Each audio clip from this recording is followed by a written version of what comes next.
I've left the toll bridge behind and I'm climbing the Gloucestershire side on the first of what is probably one of a minimum of 2 Steve Stingers. Steve Stinger, a climb, an ascent, a slog uphill towards the end of a day's walking. Test your leg power, resolve, stamina, that as well. And I love them. Heading up towards the Hudnalls.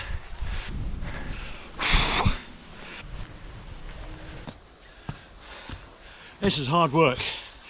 Going up in the woods called the Hudnalls. I expect to find squatter settlements here.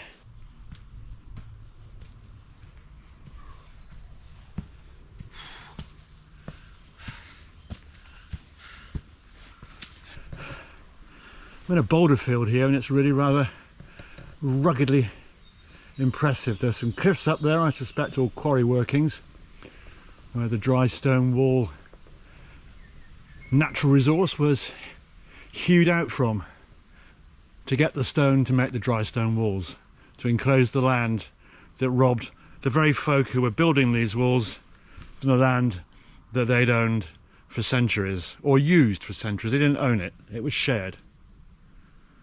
Aye, a bit of civilization ahead. And Gloucestershire claiming the credit for this little improvement here.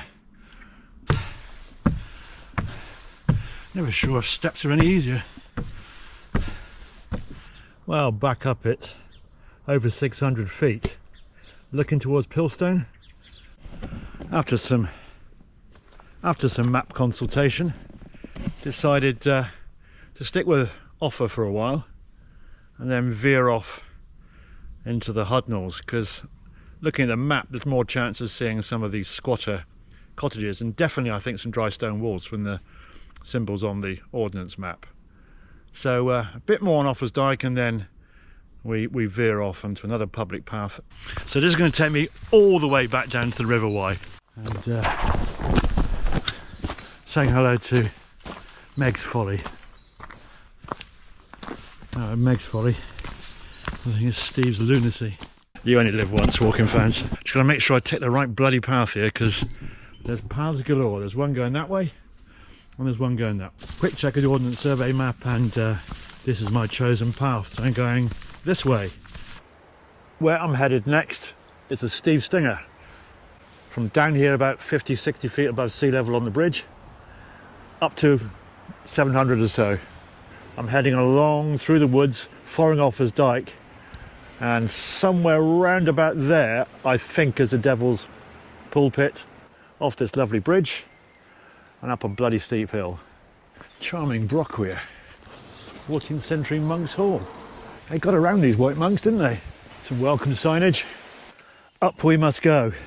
The final Steve Stinger. Trudge, trudge, trudge, trudge. Oh, whew. This is straight up, no mucking about. Frankly, I do a bit of mucking about. Occasional zig and a zag would be most welcome. Slightly unnecessary, this bit of overgrown footpath. Oh, still uphill too. Fuck me. It's hard work, this. Do you know what? I'm rather enjoying it, but it's still bloody uphill.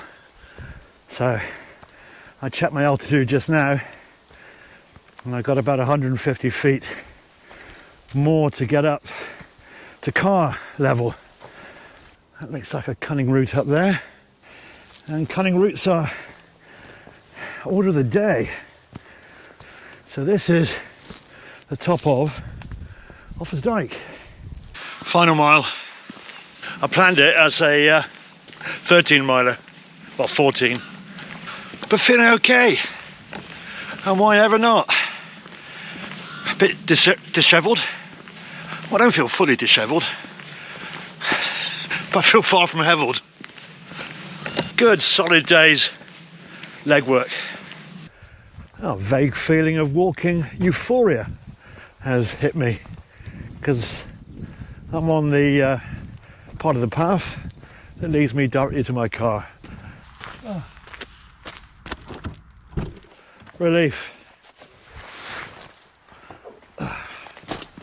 Ah, blessed relief, walking fans, blessed relief.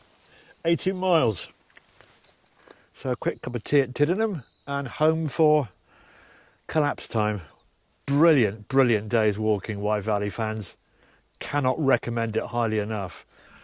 Well, that's that. Another great Wye Valley walk done. If you've enjoyed it, walking fans, give it a thumbs up, won't you? Post a comment down below and maybe subscribe to my channel. But I've pretty much had enough now. I'm pooped. I'm on my way home, not too far, 20 miles or so, and a relaxing evening ahead. Fantastic days walking.